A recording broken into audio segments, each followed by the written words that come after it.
Myth number one, protein is required by people who go to the gym regularly. Here is an interesting fact. An infant consumes somewhere between 1.5 gram per kg body weight to 2.5 gram per kg body weight between the age of 1 month and 12 months, which essentially comes from the milk that they are drinking. And in case these infants are not able to get the milk from their mothers, we resort to milk powders. And these milk powders are exactly that. They are protein powders. If you look at the composition of human milk or cow's milk and the protein powders that our infants are consuming, it essentially has whey protein and it has casein protein. Depending on the age of infant, the composition of human milk changes. Whey protein is higher when the baby is newborn, and casein protein becomes higher when the baby is grown up a little bit. And the milk powder that we are feeding our infants are prepared in a way that it mimics the human milk so that the baby does not have digestive issue. As per WHO, even a sedentary individual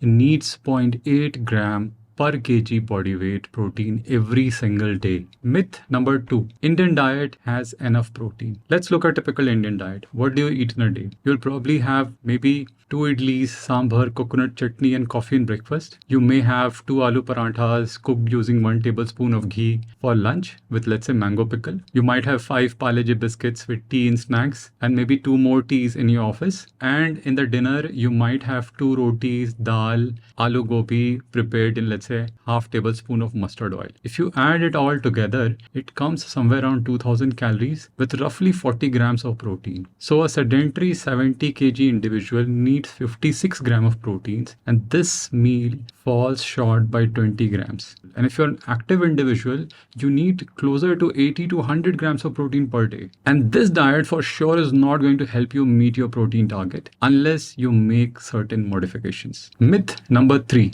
Sattu is better than protein powder. Many people still argue that Sattu is a better protein source than a protein powder. Sattu is a great food in itself. Being born and brought up in Bihar, Sattu is my favorite. But when we look at the nutritional profile of Sattu and that of a protein powder and make apple to apple comparison, what we realize is that the number of calories are the same for both, roughly around 120 calories, but the amount of protein is very, very different. Sattu has roughly 10 grams of protein, while a protein powder will have somewhere between 20 to 25 grams of protein per 30 gram of scoop. So if our target is to achieve 30 gram protein, we would have to have at least 100 grams of Sattu in our diet, which will become 350 to 400 calories, while the same can be achieved in 120 calories of protein powder. And if we try to fulfill all our protein requirement from Sattu, we might have to drink somewhere between 7 to 12 glasses of Sattu in a day, which is impractical, right? So the point is, Sattu is a good food in itself. It is high in fiber content. It has some protein, but it is a secondary source of protein. Myth number 4, protein powders are not good for your heart and kidney health. If you look at this meta-analysis, which includes 200,000 participants,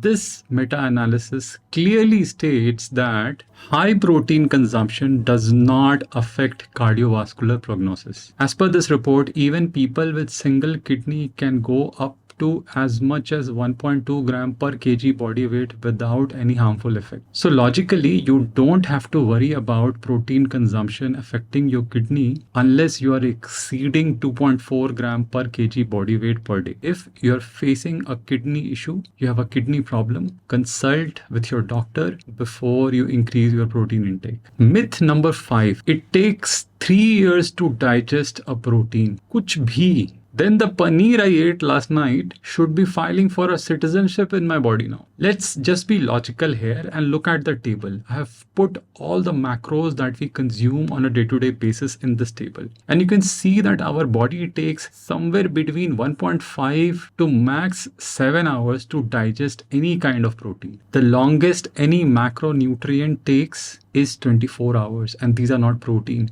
These are insoluble fibers which help in your bowel movement, which help in your gut health. Myth number 6, vegan protein powders are not as good as whey protein. Now, what is protein? Protein is essentially a group of amino acids. There's some essential amino acids which our body cannot make and wants it from outside. Now, as long as any protein source is able to provide these amino acids, that is a good good protein source. If you look at the table, you will see pea protein is missing on 1 or 2 amino acids, while brown rice protein is missing on some of the other amino acids which are there in pea protein. So if you take a combination of pea protein and brown rice protein, all your amino acids get covered. I agree the bioavailability of plant protein is lower than that of whey protein, but that is like splitting the hair. I will not worry about it a lot. Eat whatever you're comfortable with and whatever is easy on your gut. In my case, I was finding it difficult to digest whey protein, so I switched to plant protein.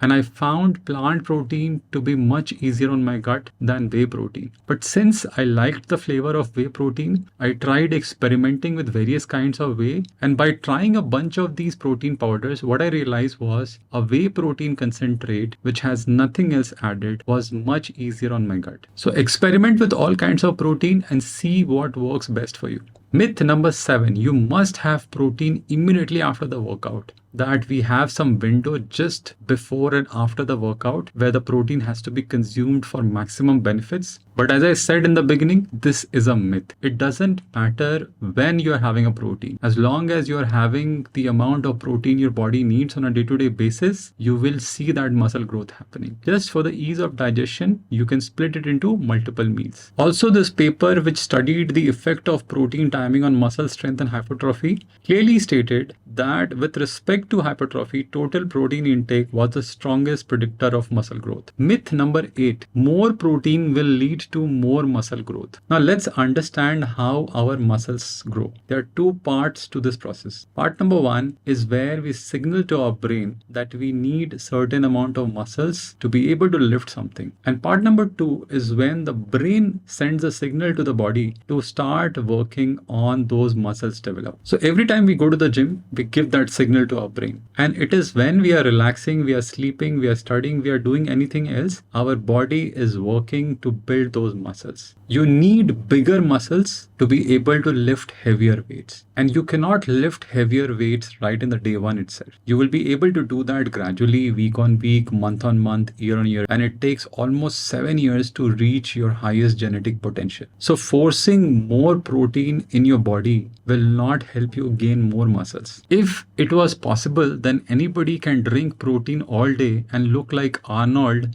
in 1 or 2 weeks. As per many experts, the benefit of protein starts tapering down somewhere around 2 grams per kg body weight. And myth number 9 is that you need protein powders only on days you go to the gym. It is when you're walking, when you're sleeping, when you're resting that your body is working to develop those muscles. If you don't provide protein when the body is working on it, it will not be able to develop the muscles that you had asked for. And the whole effort that you had put in the gym will go wasted. Hence, it is important that you consume protein every single day and not only on days you work out in the gym. Hoping this helps clear some of the popular myths. This is Vivek signing off. Like, subscribe, share, and take care.